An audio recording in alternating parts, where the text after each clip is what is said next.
I want you to all know Mrs. Marilyn Dunbar. Somebody said, why don't you ever introduce your wife? My wife she likes to hide out and doesn't want to be introduced.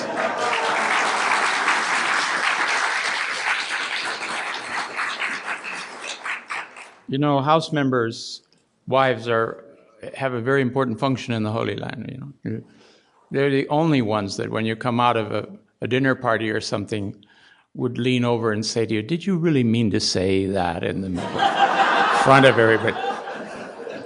Kind of remind you of who you are, you know.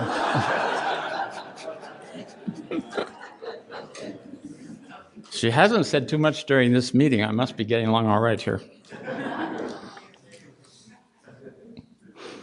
Friends, what is this called? Q&A? Q&E, quiz and examine, huh? Okay. Well, friends, you know, I kind of wore myself out yesterday with four hours of presentation. You may think I'm Superman, but I'm not. So I'll see if I can address myself to some questions, and you be patient if I don't have any answers. And yes, please. I wonder if you could answer this in your knowledge of the Guardian, who was very, very careful in his selection of words. And I wondered why he chose the title, God Passes By. You know, as far as I know, this title was suggested by George Townsend to him. Literally, you know, we have Pips Passes By was an earlier version of that in English literature. And the idea God passes by, it is God passes by. I mean, we're talking yesterday about the Day of God and the implications of Baha'u'llah being the closest reflection of the Godhead that we've ever have any historical knowledge of in this planet. So, in a sense, it's like that. But it is, try to translate it into Spanish or something. It becomes difficult. Dios pasa. Where did he go, you know?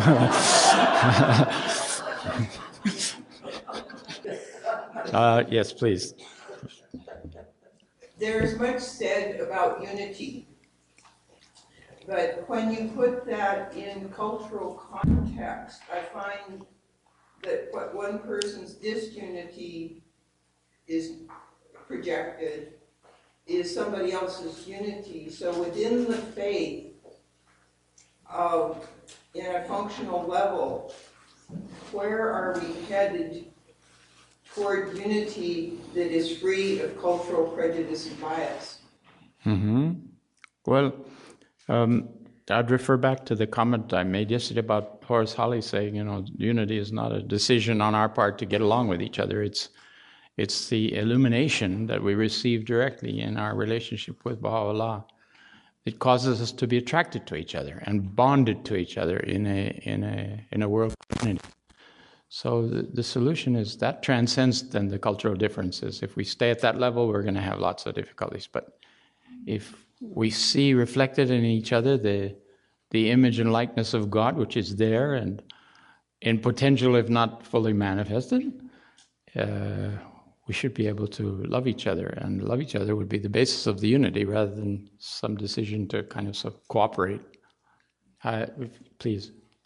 There's just two areas of interest, only if you feel like speaking about them, but one would be if you could comment on the value of youth serving in the Holy Land. And secondly, if you felt moved to share any recollections of Surya Hanum and her relationship to the Universal House of Justice. Mm-hmm. The youth program goes on there at the World Center. There's a constant need for a flow of youth. I think that there are more offers of youth to come than can be recognized and accepted. So if you have some youth that have offered to go and they haven't been accepted, it's just because the quota was filled for that period or that year when they might be coming, and they can always reapply and so on. But basically, there's a flow of youth, especially just out of high school, that help with cleaning and maintenance, that help with security all over the place, and that help with the gardening. And as you can imagine, there's lots of tasks to do in those areas, and they learn discipline. Some of them come, they've never had a job before, and faced with a lot of challenges. And they work together with youth from all over the world, 70 other countries represented when we left. So you really are exposed to all kinds of different cultures, and it's like a world tour, mini pioneer world tour, and how to get along with other cultures. If you're talking about these cultural differences, the World Center is the one place where you have to transcend all that. And sometimes, the kids come and there's 4 of them in an apartment and they've got 4 different cultures and 4 different approaches to kitchens. And some have come and they've never been in a kitchen. Others come and they don't know what it's for.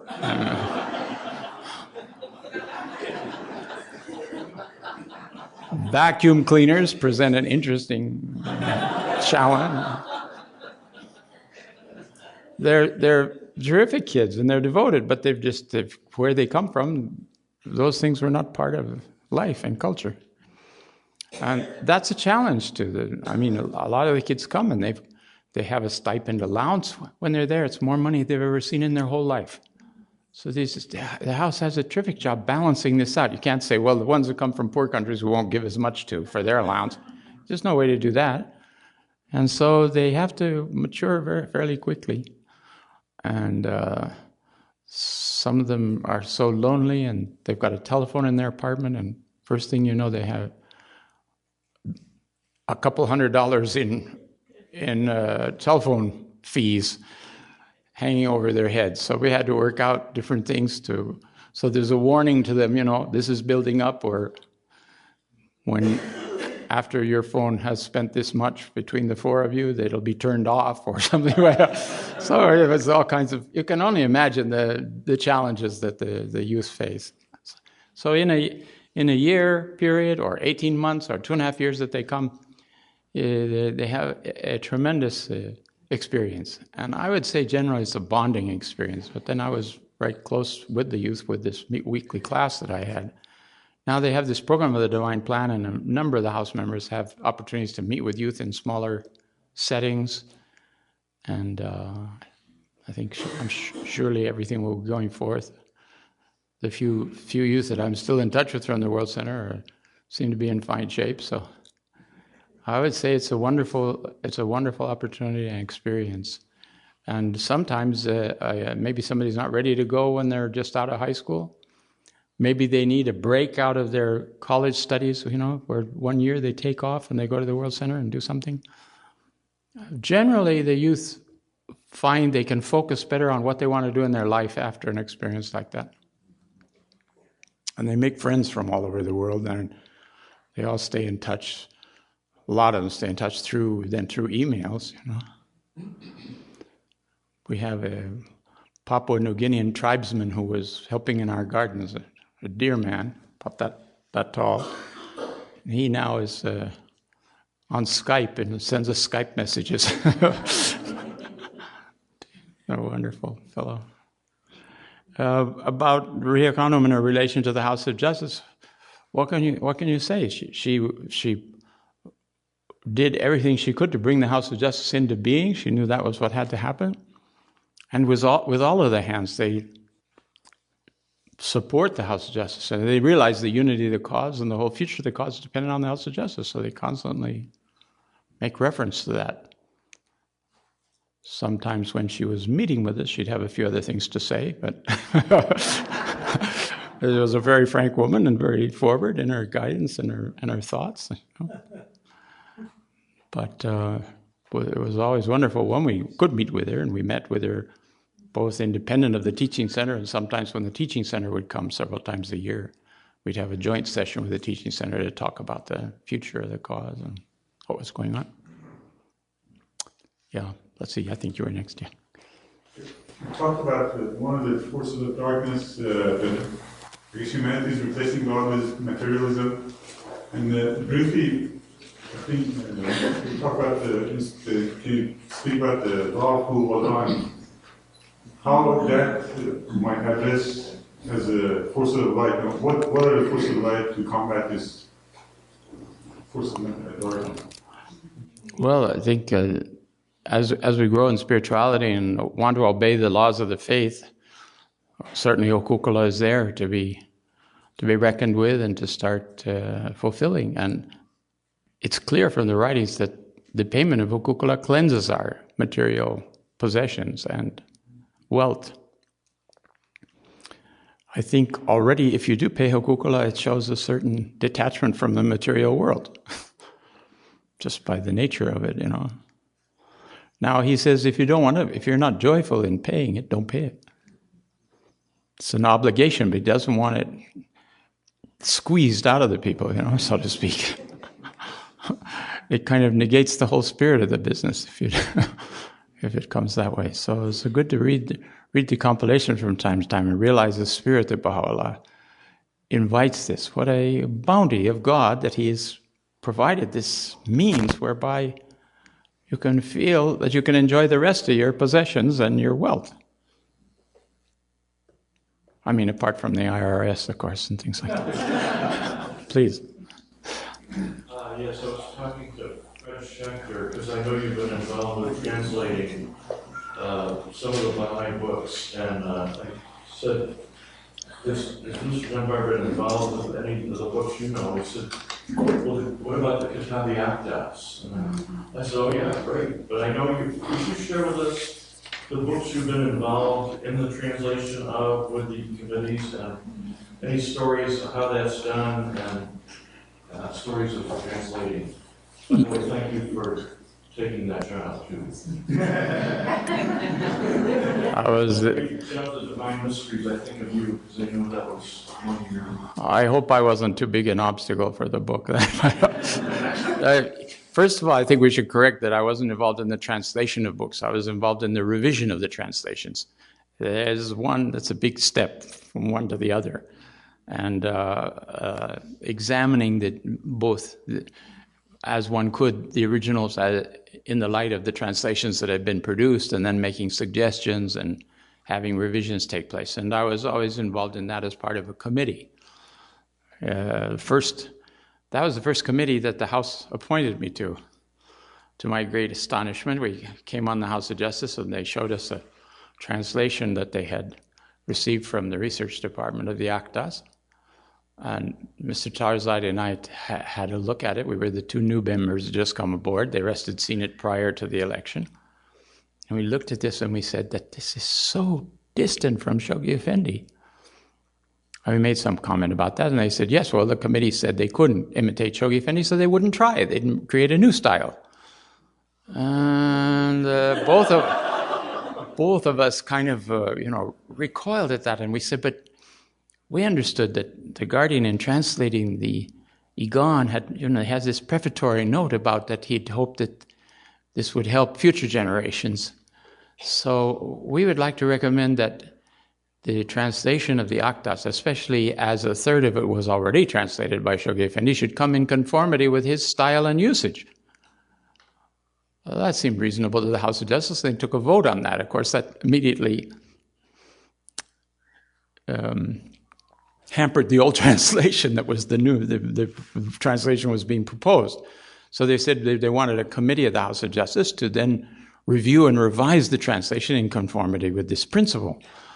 And they said, and you will be the convener of that. And they pointed to me. I've been on the House about 3 days, and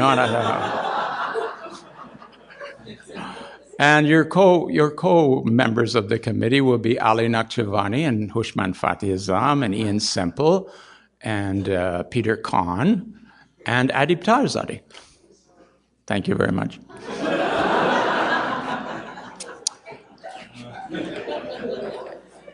Anyway, as it worked out, basically I was the note taker in the meeting. I would say, Ali, I think you better chair this. This is beyond my capacity here at this moment, maybe just because of the Arabic or something. I'd make some excuse. So he'd usually chair the meeting. Then we met in my office for two half-day meetings a week for 4 years, doing the revisions, 6 House members. And my office had the biggest bookcase and amount of books in it, and we had them all over the table and had a big table in there to do these revisions. It was fascinating. And I asked the House of Justice, would they suspend this operation for 3 to 4 months while we composed a computer program, which was called CTA, Computerized Translator's Aid, in which the original writings were matched and linked word by word and phrase by phrase with Shoghi Effendi's translations. That gave us then a broad basis to search out words and phrases to see the context and to understand how he had translated these same terms. And I must say, in the course of doing this, we'd do a few verses each time we met and look at them and look at the precedents of the Guardian and propose new possible revisions. And sometimes we discover the whole meaning of a verse was quite different from what previously had been thought. And it was a tremendous experience. I'd come early in the morning with another Persian worker who was there and would do these searches and print out all the usages and contexts in which Shoghi Effendi translated the words that were in those verses that were coming up for that meeting. And then we'd go through this and gradually we built up a new translation, or revised translation, if you will, of the Akdas. And that was probably 2.5 years maybe into the process. And then we sent it out to 18 independent readers, people like Marzi Gale, non-Baha'i professors at the University of Chicago, all kinds of people, to ask their views on the translation, the quality of the translation, the usage, and collected back the ones, most all of them answered. Some of them sent whole new translations of the book back to us. It wasn't very helpful, but it did give you some ideas for the phrasing. So we check and double check against that. And then we made a list of verse by verse with all the exceptions, what had been said, and the notes from each of them compiled chronologically, or in the order of the book, sequentially of the Akdas itself. And then we went through as a committee and reviewed all of those and saw which we felt were valid and could be proposed and inserted and changed the order of words sometimes in the meaning, and held our ground because we had firm precedent from Shoghi Effendi sometimes. And that was fascinating until we got a book, the 6 of us, that, and some of the other members would kind of smile at this, that we then submitted to the other 3 for final approval. 6 of us already having said that this is it. It's kind of, like majority vote. So, but we had interesting times and we all discussed them, and finally we had it. Now the last year of that process was building the notes, and we had different people working on the notes, proposing to us what notes, a look at all the supplementary tablets related to verses of the Akdas, where either Baha'u'llah had something independently on it, or those passages that Baha'u'llah in his tablets said this constitutes a part, it's not in the Akdas, but it constitutes part of the Kitabi Akdas. One very important paragraph about the House of Justice was there.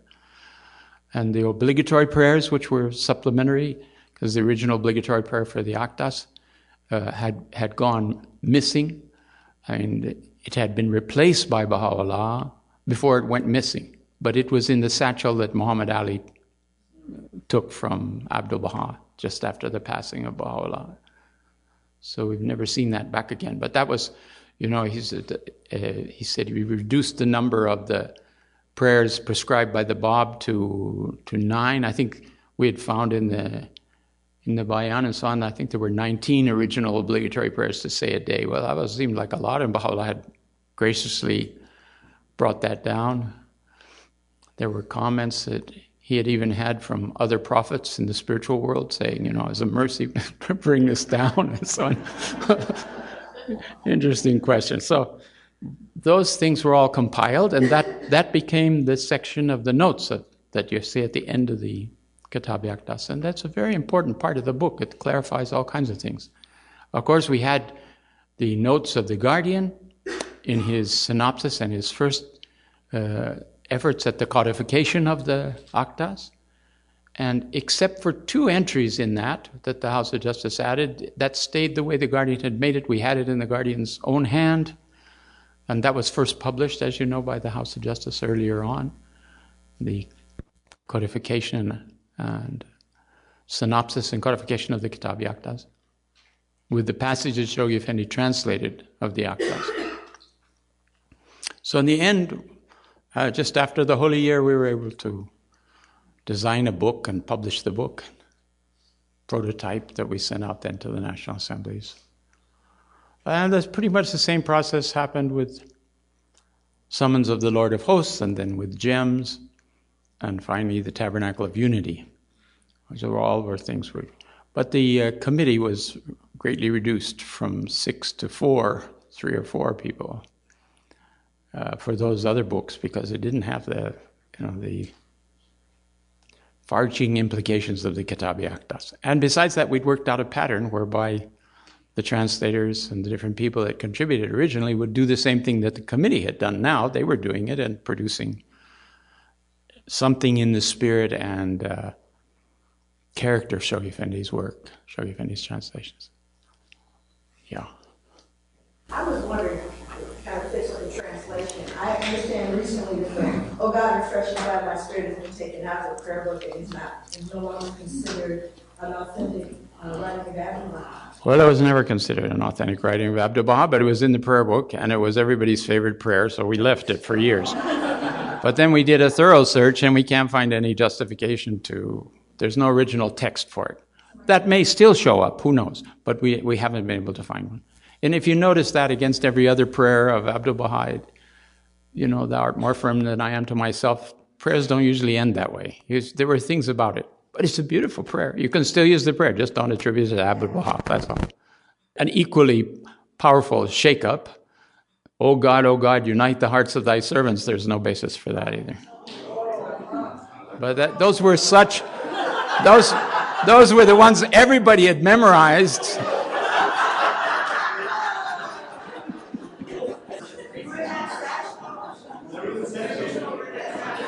Yeah, Shurna's suggesting they may be in the satchel at Muhammad Ali's, in which case they're not probably going back in the prayer book again, so, yeah. I noticed in the reading of One Common Faith that it sounds like Shoghi Effendi, the House of Justice's presentation. Was this on purpose? The word, because just parts of it reading, it's very close to the style. Well, that wasn't an intention. It was written with all sincerity, and I suppose we're all influenced by how the Guardian wrote, so it would tend to have that, at least that reach for that tone and quality. Yeah, please. Are there instances with the House of Justice where they make decisions or make comments, and then world events sort of take a turn? That there's a connection between what the House of Justice decides and what happens in the world later? No, but I know Mr. Saba took note that whenever he'd do some major earth moving on the mountain of God, something would go wrong in the rest of the world, So he used to point that out from time to time, and there were a lot of coincidences of starting the, Please, someone over here.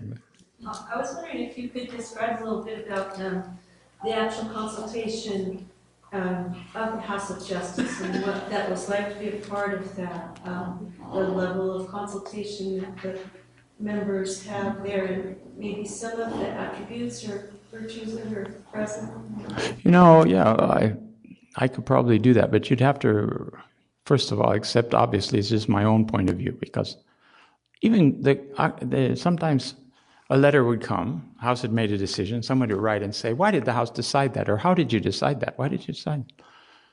And there's no way for the member to answer that kind of a question. Would have to submit it back to the House, and they would have to establish or legislate why it is they decided that in complete unity. Because I voted for something because, I thought that was good for this or that, and someone said, I did that because of Germany.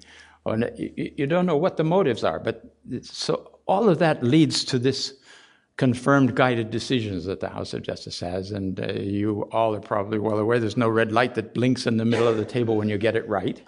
You have to... I remember crossing crossing with Glenford Mitchell in the hall before I was on the House of Justice, and he was looking kind of haggard, and I said, "Oh, you look tired. Are you okay?" He said, "Infallibility is hard work," he said.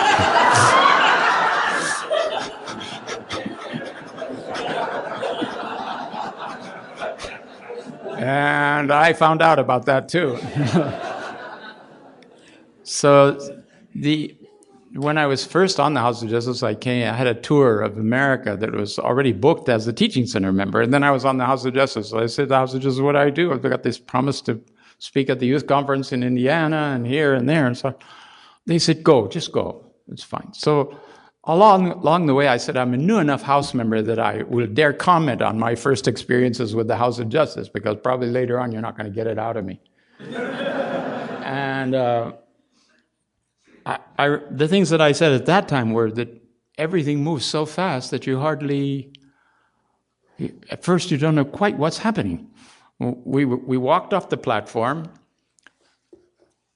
applause, House members coming off the platform. It's a lunch break. The person with the highest number of votes was Mr. Nakjavani at election. He turned to the rest of us and says, 2:00 in room 109 upstairs for a meeting. So we went into this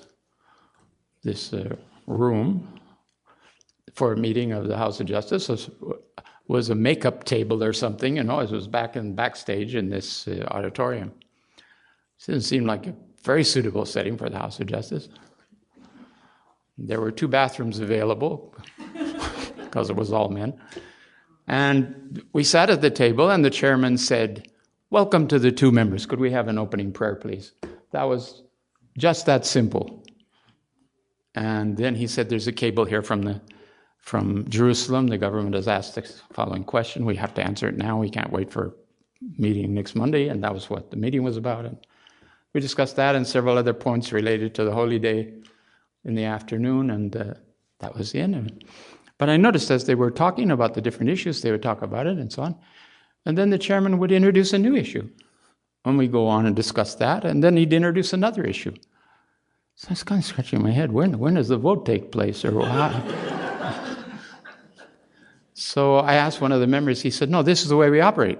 If you are not in agreement with what's been said, the last thing that's been said is what's the decision. So if somebody adds a caveat, if nobody responds to that and says yes, but not too heavy, or whatever might be on the wording that we're talking about, then that remains the decision." So I think, in 22 years, I've been involved in 2 voting, two times we voted. That was a terrific excitement about that particular issue, whatever it was.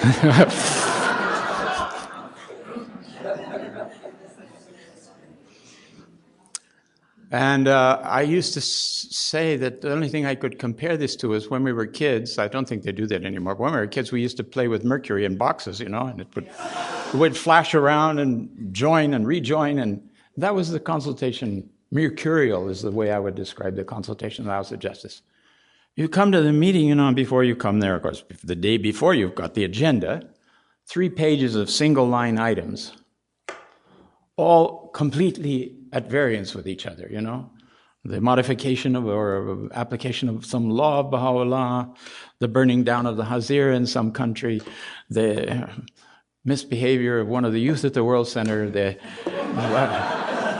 it's just any endless thing. The budget was short for buying the new truck for the gardens at Baji. We've got to supplement it like that.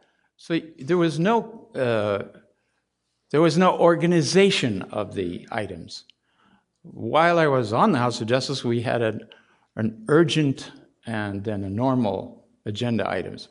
But I must say, practically everything on the House of Justice was urgent. So pretty soon people wanted their things attended to. The different members would bring items. Each one of us had, like portfolios, we'd bring the subjects to the agenda, hear the decision of the House of Justice, and then we would be in charge of producing drafts to bring back to the House of Justice for final approval of the decision. Because everything was decided in writing, but we didn't make formal minutes, because the minutes then... So the members would remember, so you're there every day, all day, you remember the discussion we had yesterday on this decision, now here's a draft letter, and you say, yes, but this doesn't reflect the aspect of that. But it's very seldom that happened. The members were very skilled at putting into the letter the spirit of what the House of Justice wanted, even when it was the opposite of the way they presented the issue to start with. That's what I found very interesting. They would just don't waste anybody's time, including my own, with a draft that I'm trying to, push something in a certain direction. It's not going to go there. So then that would be fixed and finally initialed by the members and would go out the door. And usually we didn't finish the agenda.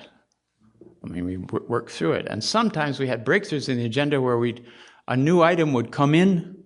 This was the way this whole supplementary plan for the Eastern Bloc countries and Russia came into the meeting kind of sideways on some other issue. And then we got more and more excited about it and talked about it 3 hours or so, and it formalized this thing and made a message the next day and sent it out to the Baha'i world. The supplement to the plan of that period. It operates in a way that you can't really conceive unless you're there. And I don't think anybody has a clue about the pressures that the House members feel under that, getting it done the right way and doing the right thing by every issue that comes up. And then oftentimes you get the agenda and there's that much backup behind it, because all the previous letters sent out on this subject that the House of Justice has written are there, so you can understand what the House of Justice said previously, so that you don't introduce infallible contradiction of its decisions. That wouldn't be helpful for anybody. So,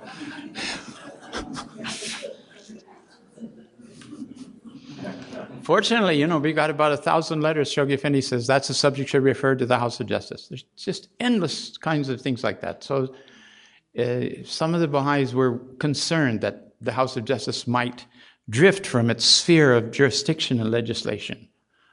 And yet, Shoghi Effendi has said himself in the dispensation, it will neither the Guardian nor would ever veer from their defined areas.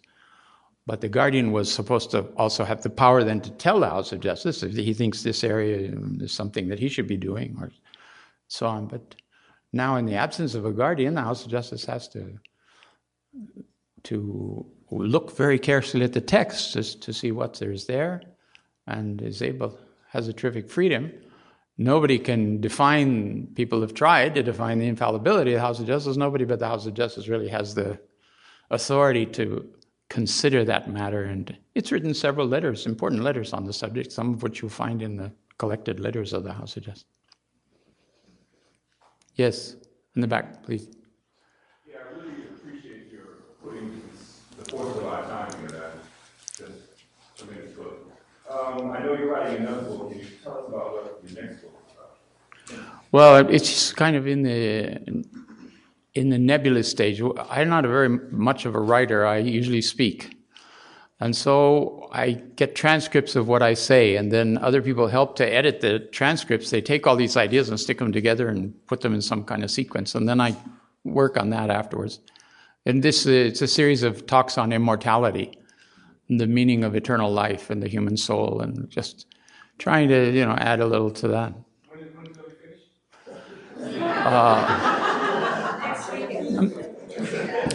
I'm hoping sometime within the next 10 years. The other one took 20 years. This Forces of Our Time took more than 20 years. So, but I don't know how good I'll be at editing it at 94 or something, so I have to be a little careful. I'll try to rush it along.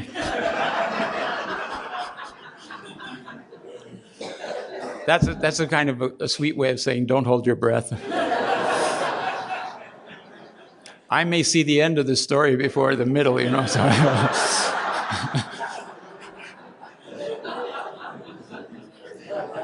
Please.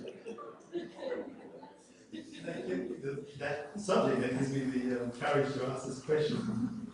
In light of guidance, we quote something which voiced in 40 years of being Baha'i community, that the evil exerts a very strong influence both in this world and the next. Yes. And maybe if you run halfway through the process, we do a seance and you can tell us about that. Well, I was just trying to think about that because we noticed when putting together this compilation, I was going to see the question would come up, what does it mean? And if you put that next to the statement of Abdul Baha that he says, heaven and hell exist in all the worlds of God, you realize that there's a negative element of, there is perpetuity of souls, Abdul Baha says. There's no annihilation of souls. So everybody goes to the next world. Some go terribly evil and wicked, and their condition embodies darkness and evilness and remoteness from God in that world. So the fact that we say both, light and darkness exist in all the worlds, I think it's that dimension of it. And we have phrases of from tablets saying, like Paula says, they're angels that are assigned to help lift the souls.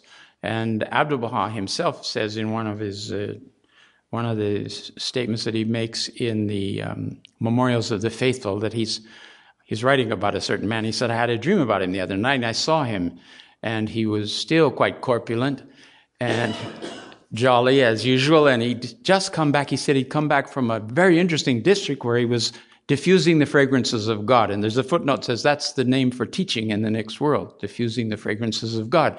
He'd gone to this area to diffuse the fragrances of God, and he found they had all kinds of interesting new foods and fruits in that area, which he found fascinating.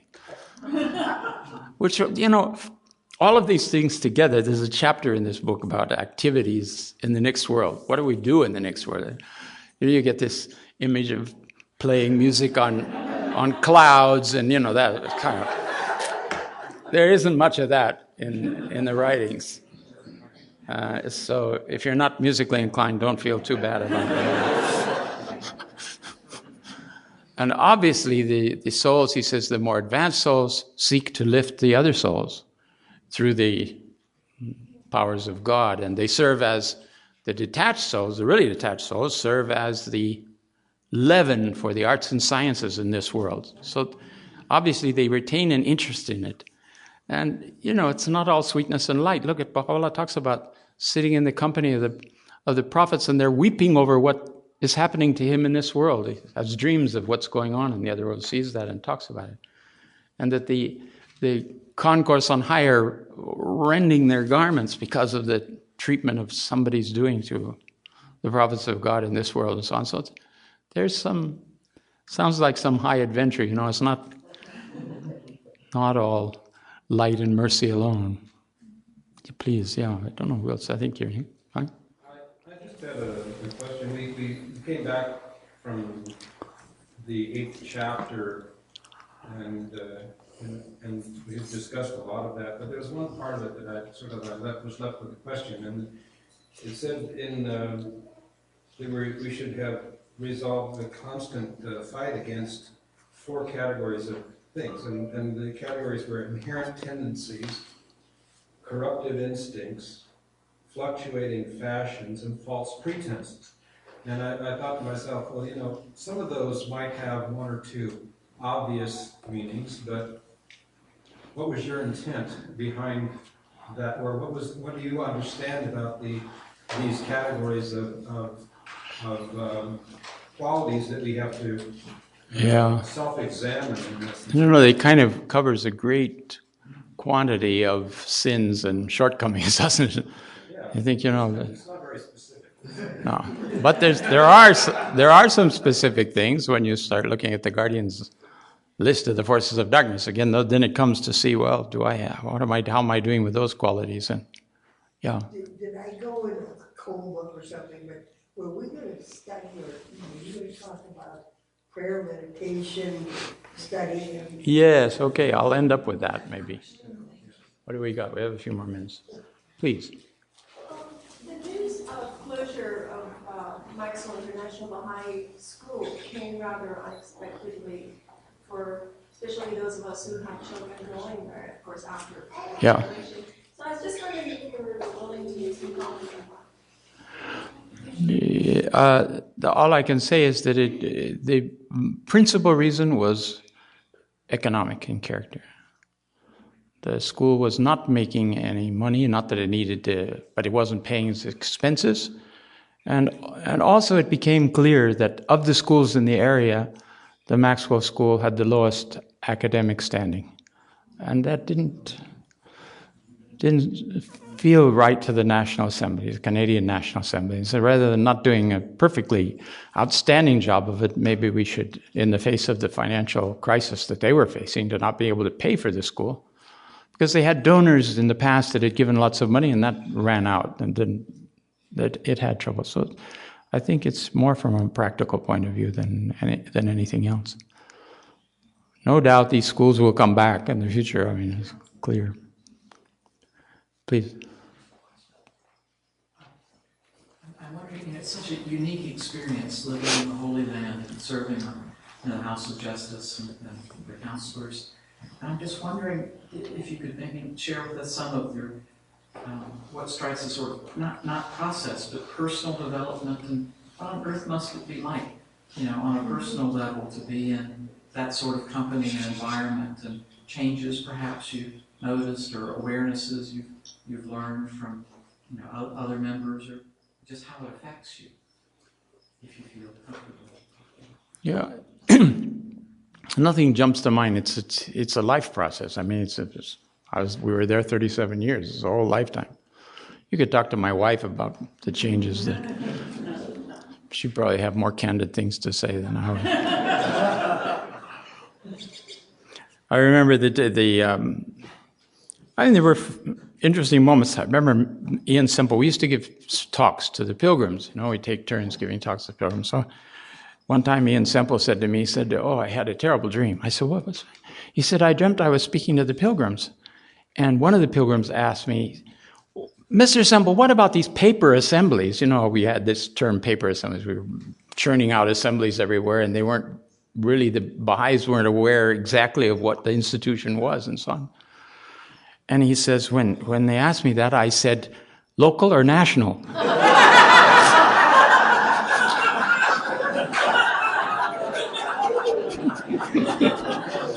That was his bad dream.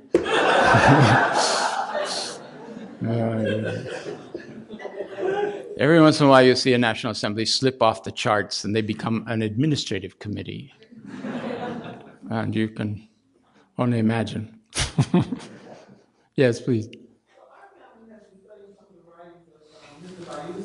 Particularly, Revelation, the Bob Baha'i usually, how I usually behind. You mentioned him yesterday, and I'm wondering if you can tell us a little bit of his insight to who he was in the nature of his character. Mr. Balyuzi himself? Mr. Balyuzi, of course, was an Afnan, which distinguishes him amongst the hands. And he was from Iran. He was active came to the UK very early on when he was young, and he became part of the BBC Persian service. And he was very interested in literary things, and he did a lot of research, mainly working with Mujan Momen, who's still around and active, who would collect these things, and then they gradually built up these books. He passed away just before finishing these eminent Baha'is, and Mujan finished it for him because he knew the spirit of where it was going, and they were waiting on translations of different things that were included in that. But a terrific contribution. There's a lot of information in King of Glory, particularly. The writings of the Bab, not so much, but King of Glory.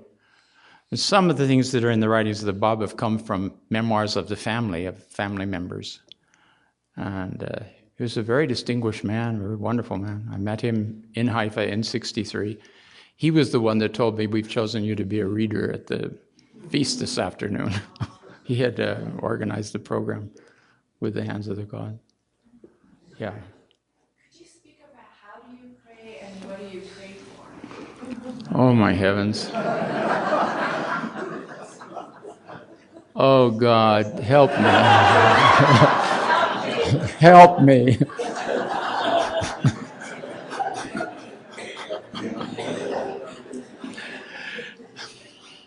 Well, I use the revealed prayers and try to follow the example that they give. Thank you. I don't pray as much as I should, I'm sure. I mean, sometimes I think I don't pray as much as I should. I want to clarify that question. Was it personal or from the Universal House of Justice when they were praying as a body? Oh, you're making a new question. Personally, yeah. I answered it personally. The House of Justice will respond to requests for prayers.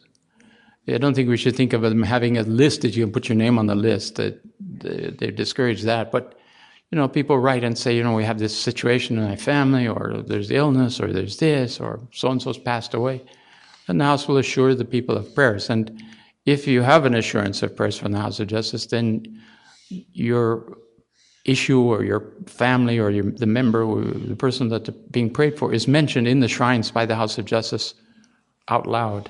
It's not just, oh yeah, we'll pray for you, like we say to each other, so I'll pray for you. The angels are listening. There's those that take down notes of everything we do. Abdul Baha'u'llah says this. There's an order of angels. He said that all they do is take down the actions of men. And women, I presume, but it says men.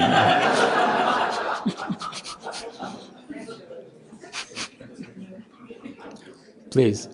Yeah. You mentioned the satchel that was taken by Muhammad Ali. Are there any writings that are still kind of coming into the World Center that haven't, before been seen?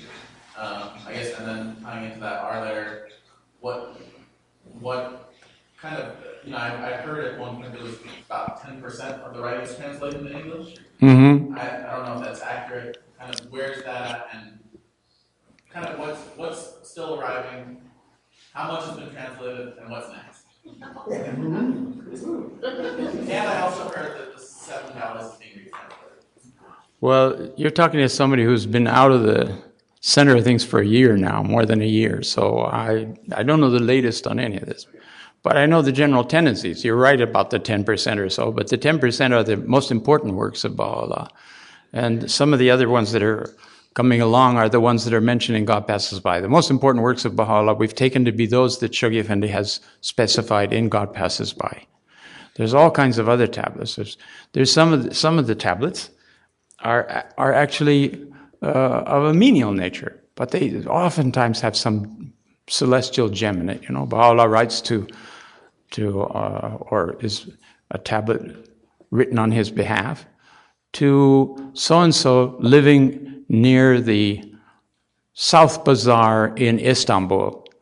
Baha'u'llah requesting, go to the corner of so-and-so and get from so-and-so that cheese that they make in the what province, and send some for us in the Holy Land. The Holy Family wants, the women want it. Then he'll add on something, may the hosts on high bless your efforts to do this and to do that, and besides buying the cheese. And something's there that has some heavenly significance. Quite fascinating. But we're not gonna make a book out of it right away. That's for sure. So the House has to decide, what are the kind of things, passages mostly they're gleaning, and oftentimes those come out in the compilations that you've seen over the years. If you combine all the previously untranslated passages from the compilations that the House has published in English, you've got another book of selections, interesting things to look at. And I'm sure gradually, it's not a lot of emphasis on making new books right at the moment. 7 Valleys was submitted to a retranslation, and 4 Valleys, well, whether there's something will be done with it right away, I don't know. There are some questions about the translation, particularly 4 Valleys, that the Guardian wasn't very complimentary about. Needs to be looked at. And there's no such book as 7 Valleys and 4 Valleys. Those are 2 independent tablets that approach the subjects they approach in a different way. So that's useful to remember. Some Answered Questions has also been retranslated. That's a very important work, and that's been going on for a decade anyway. And I think that should perhaps come to a conclusion very shortly also.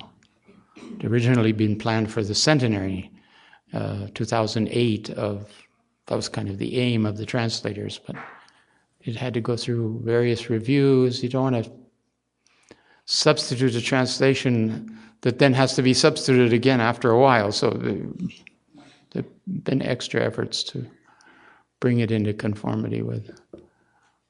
Yes? So my introduction that I just bought for $42 to $7 in the 4 values, the new book that I just. Yeah, Julio Savi's book? Yeah, is that gonna like be moved after that? Well, I suppose it'll get revised because of translations, variations in the phrasing, but it's not, Seven Values was pretty much on the money. It's just not, it didn't have the benefit of this CTA program of the Guardian's translations of the writings of Baha'u'llah. So. And there were some notes from Shoghi Effendi early on, student notes that also had a bearing on particularly on the preamble there that is from the Arabic, and there's other things that contributed to that. I was telling somebody that we found a reference, Shoghi Effendi translated, the steed of this valley of search. He didn't put patience, he put fortitude, which is a variation on sabr that one wouldn't come to mind right away, but makes so much more sense because it's active and not just sit and patiently search, it just didn't seem to match. So there are things like that might get addressed. Well, prayer, meditation, study, and action, just the sense of it is that the number of times it was mentioned by the Guardian, how much the reinforcement of our inner resources is important so that the action will be effective. So this question of to study and to teach, these two are so interrelated. Baha'u'llah says, if you're going to teach, first teach your own self. And he provides then the means through the tablets for us to do that. But we can't sit and, how it says, when you deepen in the faith, you find that your previous thoughts were erroneous. Well, if we all waited for the erroneous things to finish, we would never teach anybody. So we have to teach on the basis of what we know. And this is the idea, I think, of the RUI program too, is it provides a sufficient basis for action. So as you can feel comfortable, more people will feel comfortable being able to share the faith. None of us have read the 6 million words of Baha'u'llah. So who's deepened,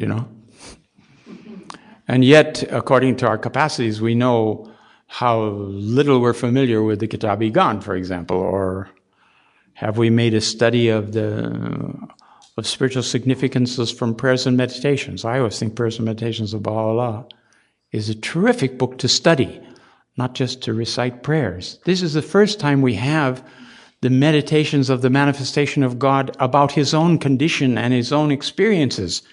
And we read along and we find a prayer and we says, oh, thou seest me shut up in my prison. Oh, that's not me. My prison house, that's not me. That's for the manifestation. We send it back to him. He has revealed it. Shoghi Effendi has chosen it. He's translated it because that educates us on the state of the manifestation, the relationship of the manifestation, the outer manifestation of God with his inner reality and with the essence of God. So they're very important things. Even go through and mark them in your prayers and meditations and read them all as a go to see what is it, why have they been included. There's a lot of them there. So that's this study. And the prayers and meditations, the Guardian used to say in those days to the pilgrims, he said you should pray and meditate like the Persians. They were very devoted and consecrated the way they did their prayers. They had, of course, a century head start on us, lots of them, and martyrs in their families and all these things that made them really solid Baha'is in that spiritual sense. And then he said the study of the faith, they should follow the example of the Germans. The Germans, he said, they're anything but superficial. And of course, we had two hands of the cause, Dr. Grossman and Dr. Muschlegel, who were great scholars of the faith and had studied the writings systematically, and that was an example for us all. And then he said that an act, and this was the early 50s and the mid-50s, America had gone out and Americans had moved to more goals than any other people in the world to fulfill the plan. And so he said, act like the Americans. In the sense of getting up and doing something. I think there's other things you don't need to copy. And the whole picture then is the equilibrium, he said, the balance between these elements in our life. Do we pray enough? Do we meditate enough? Do we study enough so that our action will be effective? Well, this is basically the message of those phrases. You can search in the system and find the references to them. There's a whole lot of them. I haven't done it. I'd like to. I have some of them collected, but it's really interesting to see them all. Okay, friends, we've come to the end of the day here, and it really. I'm so happy to see you all and to meet you all, and you'll forgive me if I don't remember you next time I see you. You may remember me, but I may not remember you. I've got a lot more people to remember than you do. And but I have enjoyed the interchanges that we've had together. My wife also has enjoyed them. I have to speak on her behalf because she won't open her mouth right now. Do you have anything to say, honey? No. No. She said no. Okay, that sums it up for the moment. Thank you.